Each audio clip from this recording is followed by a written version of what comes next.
கலக்க போவது யார் மூலமா ரொம்பவும் பிரபலமான பாலா அவர்கள் காந்தி கண்ணாடி திரைப்படத்தின் மூலமா ஒரு ஹீரோவாவும் தடம் பதிச்சிருக்காரு.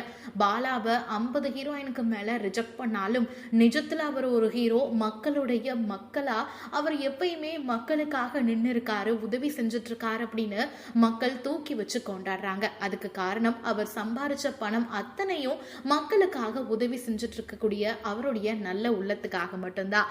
பாலா அவர்கள் கடந்து வந்த பாதை பத்தி தான் இன்னைக்கு நம்ம பார்க்க போறோம். புதுச்சேரியில் இருக்கக்கூடிய காரைக்கால்ல 1995 பிறந்தவர் தான் பாலா. ஸ்கூல் டைம்ல இருந்தே அவருக்கு நகைச்சுவை உணர்வு ரொம்ப அதிகமாவே உண்டு. அப்ப பாலாவோட ஃப்ரெண்ட்ஸ் எல்லாம், நீ கண்டிப்பா பெரிய ஆளா வருவ, சிரிச்சா போச்சு நிகழ்ச்சியை நீ போய் கலந்துக்கோ அப்படின்னு சொல்லியிருக்காங்க. அண்ட் அதுக்கு அமுதவாணனை இவருக்கு இன்ட்ரோவும் பண்ணி வச்சிருக்காங்க. ஆனா அப்ப அவர் 11ஆம் வகுப்பு படிச்சுட்டு இருந்ததுனால, நீ முதல்ல படிப்ப முடி, கண்டிப்பா நான் உன்னை கூப்பிட்டுக்கிறேன் அப்படின்னு சொல்லியிருக்காரு. 2 வருஷத்துக்கு பிறகு பாலா எந்த ஒரு நம்பிக்கையும் இல்லாம தான் இருந்தாரு. ஆனா அமுதவாணன் மறக்காம பாலாவை கூப்பிட்டுக்கிட்டாரு விஜய் டிவிக்கு. அண்ட் அதுக்கப்புறமா ரயில் டிக்கெட் கூட பாலாவுடைய ஃப்ரெண்ட்ஸ் தான் உதவி செஞ்சிருக்காங்க.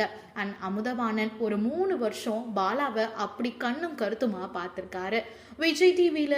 அதுக்கப்புறமா அவர் கொஞ்சம் கொஞ்சமா சின்ன சின்ன கேரக்டர் ரோல்லாம் நடிச்சு ஒரு பெரிய இடத்துக்கும் வந்தாரு கலக்க போகுது யார் மூலமா.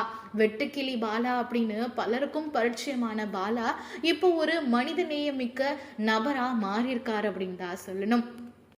டிக்கெட்டுக்கு கூட நண்பர்கள் பணம் கொடுத்து உதவுனாங்க. ஆனா இப்போ அவர் சம்பாரிச்ச பணம் எல்லாத்தையும் மக்களுக்காக உதவி செஞ்சுட்டு இருக்காரு பாலா. அப்போ நம்ம ரொம்ப கஷ்டப்பட்டோம், ஆனா இப்போ நம்ம கிட்ட காசு இருக்கு, சாப்பாட்டுக்கு காசு இருக்கு, இது மட்டும் போதும், வேற எதுவும் எனக்கு வேண்டாம் அப்படின்னு எல்லாருக்கும் உதவி செஞ்சுட்டு இருக்கிற பாலா இப்போ ஹீரோவாவும் அறிமுகமாக இருக்காரு. இந்த திரைப்படம் மிகுந்த வெற்றி அடையணும்னு ரசிகர்கள் வாழ்த்துக்களையும் சொல்லிட்டு இருக்காங்க. நம்மளும் பாலாவுக்கு ஒரு வாழ்த்துக்களை சொல்லிடலாம்.